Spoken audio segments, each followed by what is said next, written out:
ایک واقعہ کہہ رہا تھا کہ کسی جگہ کسی بادشاہ نے ایک مسجد بنوائی، اور مسجد کے بعد بنانے کے بعد اپنا نام لکھوا دیا، جیسے آج کل رواج ہے، یہ بھی ایک فیشن چل گیا جی، اور تعویل کچھ بھی کریں، اس نے بھی لکھوا دیا۔ رات میں وہی بادشاہ خواب دیکھتا ہے کہ فرشتہ آ کے کہہ رہا ہے اس کم بخت کا نام ہٹاؤ، اور وہ گاؤں میں بڑھیا رہتی ہے، اس کا نام لکھو۔ صبح جب اٹھا تو سب سے پہلے آدمی دوڑایا، دیکھو میرا نام ہے کہ نکل گیا، تو خیر نام ابھی پڑا ہوا تھا، سوچا کہ ایسی خواب آ گیا ہوگا۔ دوسری رات میں پھر یہی خواب آیا، اس واہیات کمبخت کو ہٹاؤ، وہ بڑھیا کا نام لکھو۔ تیسری رات میں بھی یہی خواب آیا، تو پھر بھیجا کہ دیکھو ہے کہ نہیں، تو ابھی بھی وہ نام لکھا ہوا تھا، نکالا نہیں گیا تھا، مگر اس کو ایک جستجو ہوئی کہ میرا نام کیوں ہٹانے کی بات کہی جا رہی ہے، اور بڑھیا کون ہے جس کا نام لکھنے کی بات کہی جا رہی ہے۔ اس بڑھیا کو بلایا گیا، بڑھیا سے پوچھا گیا، وہ پوچھتا ہے کہ بوڑھی اماں اس مسجد کی تعمیر میں تیرا کتنا پیسہ لگا ہے؟ بڑھیا کہتی ہے دیکھتے نہیں میرا چھپر، بارش میں پانی گرتے ہیں،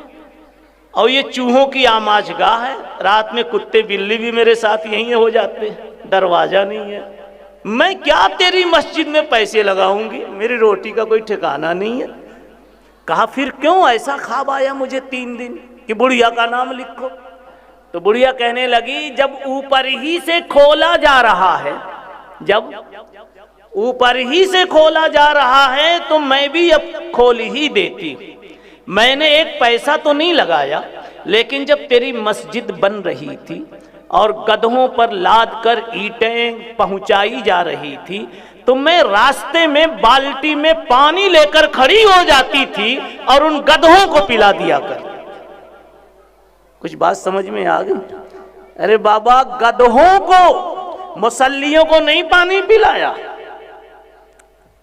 اور اینٹ جوڑنے والے مستریوں کو نہیں پلایا، گدھوں کو پلا دیا۔ اللہ کو اتنا مزہ آ گیا، اتنا مزہ آ گیا کہ پوری مسجد اس کے نام لکھ دی۔ آپ نے اگر ان حافظ بننے والوں کو، قرآن پڑھنے والوں کو، حدیثیں یاد کرنے والوں کو، تقریریں یاد کرنے والوں کو، 24 گھنٹے اسی ماحول میں رہنے والوں کو اگر آپ نے ان کے کھانے پینے کا انتظام کر دیا تو اللہ نے آپ کے لیے کیا کچھ لکھا ہوگا سوچا نہیں جا سکتا۔ یہ آپ کی داد و دہش